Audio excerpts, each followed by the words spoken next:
Hey guys, it's Shara here from Woodshop Diaries, and I'm excited to finally be sharing my very first resin project. Now, my first attempt at this project didn't turn out so great, but luckily the second time was a success. Apparently there's a learning curve, I just had to experience it. I'll explain a little more about my mistakes later, but before we get started, I want to talk about the marble portion of the tray. My dad makes tombstones, and long story short, he had to replace an old broken mausoleum door. Since no one wanted the old one, he kept it in his shop for a few years in the back corner, so I snatched it up for this project. Creepy, maybe, but it was perfect for this project, so I took my chances. I've got the step-by-step tutorial written out for you for this project at the link in the description below, so be sure to head over and check that out, but if you prefer watching, I'll show you how I made it right here. I made this tray from a random piece of scrap walnut, a piece of marble, and filled the middle in with resin. So to get started, I trimmed down my walnut piece to the size I wanted and laid it out on my marble slab. These pieces need to be the same width for this tray, so I marked carefully where to cut the marble. Using my circular saw and a diamond cutting blade, I began carefully cutting the marble slab. I kept the surface and the blade wet and cut halfway through first, then dropped the blade down and cut the piece out on the second pass. I cut this very slowly, being careful not to damage the saw, the blade, or the marble. It was kind of a stressful process. But everything turned out okay, and there was just a small chip on the corner of the marble, but that is okay because I wanted a jagged edge along the marble where the resin would be. So I actually just took a hammer and chipped away the edge until I liked the shape. Be careful of flying debris if you do this. Safety glasses are highly recommended because marble chips in the face and eyes aren't exactly the best thing to experience.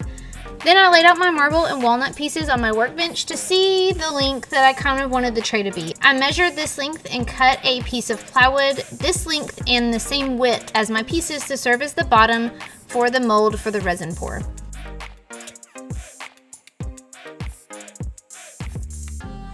I cut strips for the sides of the mold from some scrap plywood I had laying around and then cut them to size on my miter saw to fit around the plywood bottom.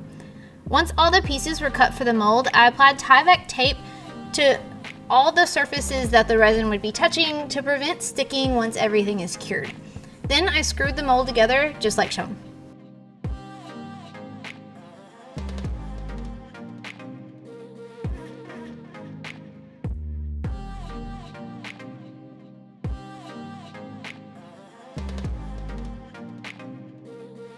To prevent leaking, I applied a bead of caulk along the joints at the bottom of the mold and the corners and let it cure well before I started to pour.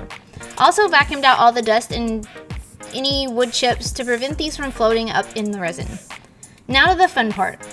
I placed the marble and walnut down into the mold and brought it inside to pour, and this is actually where I screwed up the very first time. I followed this whole process twice because the first time I did this, I poured it in the garage and the temperature was a little too toasty. My resin got way too hot and started to separate from the wood and marble pieces, and I tried to salvage it, but it was a lost cause. And then when I removed it from the mold, it was like super sticky caramel, and it made a huge mess all over my workbench, my floor, and my dog. Whoops. I said all that to say, bring this inside to pour so you don't make the mistake and waste the resin that I did.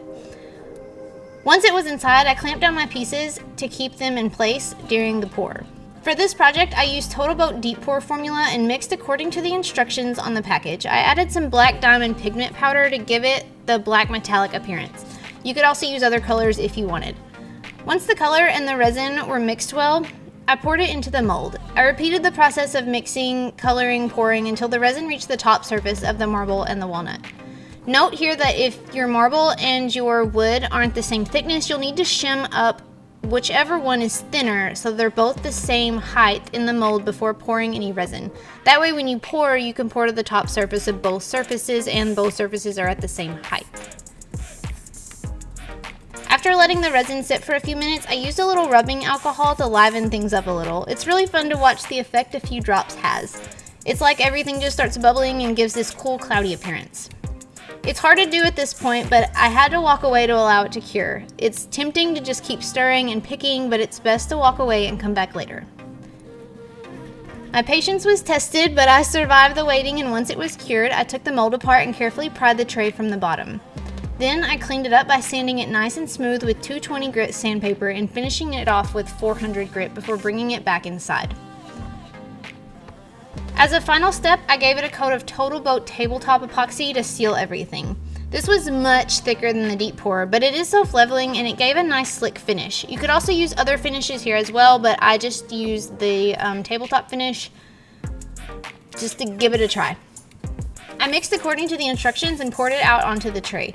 I used the paint stick to kind of smear it all around and a little disposable paintbrush to cover the sides.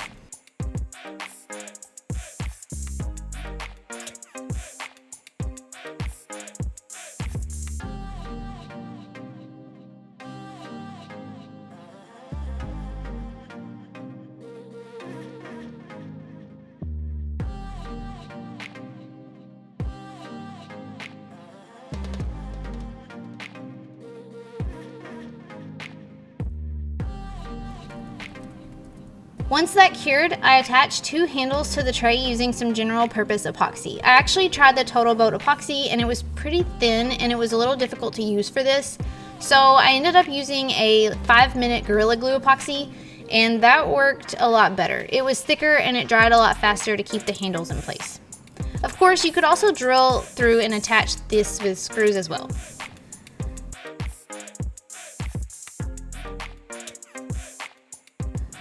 And that was it. I'm really happy with my first resin project. Well, I guess it's technically my second one since the first one's in the trash. But either way, I think it turned out great.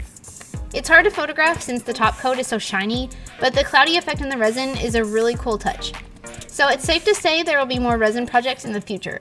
If you like this project, I'd love if you give it a thumbs up, and if you aren't already subscribed to my channel, be sure to subscribe so you don't miss out on the upcoming projects. And to get all the details on this project and the step-by-step tutorial, head over to the link in the description below. Thanks so much for watching, and until next time, happy building!